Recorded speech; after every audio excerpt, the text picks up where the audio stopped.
मंदिरों के आसपास की बात करें, इस तरह के बड़े आयोजन की बात करें तो यहाँ भीख मांगने वाले लोग काफी संख्या में रहते हैं, जो कई बार वहाँ आए श्रद्धालुओं के लिए मुसीबत का सबब भी बनते हैं।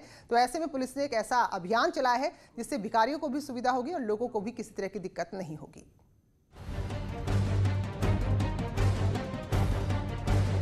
हरिद्वार पुलिस ने शहर को भिखारी मुक्त करने के लिए अनोखा अभियान चलाया है। अभियान के तहत कुंभ मेला पुलिस की एक टीम सादे कपड़ों में हर की पैड़ी में जाकर भिखारियों के रहने और भीख मांगने वाले जगह पर रेकी करने पहुंची।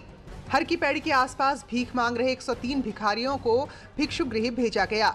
भिक्षु गृह भेजने से पहले भिखारियों का कोरोना टेस्ट कराने के साथ ही पुलिस ने भिखारियों का हुलिया बदलने के लिए इनकी हेयर कटिंग की, शेविंग भी कराई। हम खुद नहीं सोचते कि मांगने वाला मजबूरी मांगते हो।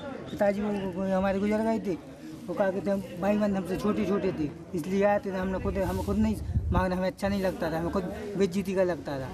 आईजी कुंभ संजय गुंजियाल अपने द्वारा चलाए गए इस अभियान के बारे में कहते हैं कि इस बार कुंभ मेला पुलिस का उद्देश्य भिखारियों को पकड़कर सिर्फ भिक्षु गृह में बंद करना नहीं, बल्कि उनको सम्मानजनक तरीके से जीने की राह दिखाना है।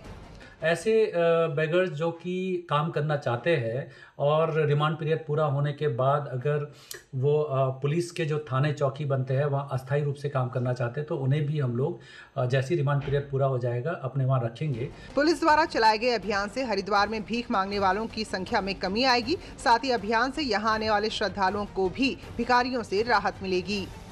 न्यूज़ 18 के लिए देहरादून से सत्येंद्र बर्थवाल की रिपोर्ट।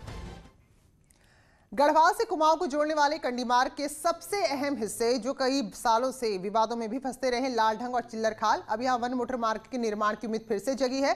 वन मंत्री दावा कर रहे हैं कि इस साल के अंत तक चिल्लर खाल मोटर मार्ग के निर्माण का काम पूरा हो जाएगा। तो नेशनल वाइल्ड लाइफ बोर्ड की ओर से दिशा निर्देश दिए गए हैं और उन्हीं निर्देशों के आधार पर ही यह निर्माण कार्य कराया जाएगा। दरअसल यहाँ 3 पुलों का निर्माण भी किया जा रहा था, लेकिन NTCA की ओर से निर्माण पर रोक लगा दी गई और यही बात कही गई थी कि वन्य जीवन पर इसका असर पड़ेगा, लेकिन अब वन मंत्री आश्वासन दे रहे हैं साल के अंत तक का। तैयारी हमारी हो गई है और बहुत जल्दी हम इस मार्ग को जो नेशनल वाइल्ड लाइफ बोर्ड ने जो डायरेक्शन हमको दिए हैं और उस डायरेक्शन की जो स्वीकृति उन्होंने हमको दी है, उस डायरेक्शन के अनुसार हम इस मार्ग को इस वित्तीय वर्ष में बनाने की हमारी योजना है। इसी तरह प्रदेश के अंदर जैसे जो जू है, कर्ण आश्रम जू है, उसको भी हम बनाएंगे। उत्तराखंड पावर कॉर्पोरेशन लिमिटेड यानी UPCL में MD का आदेश कर्मचारियों के लिए मुसीबत बन गया है।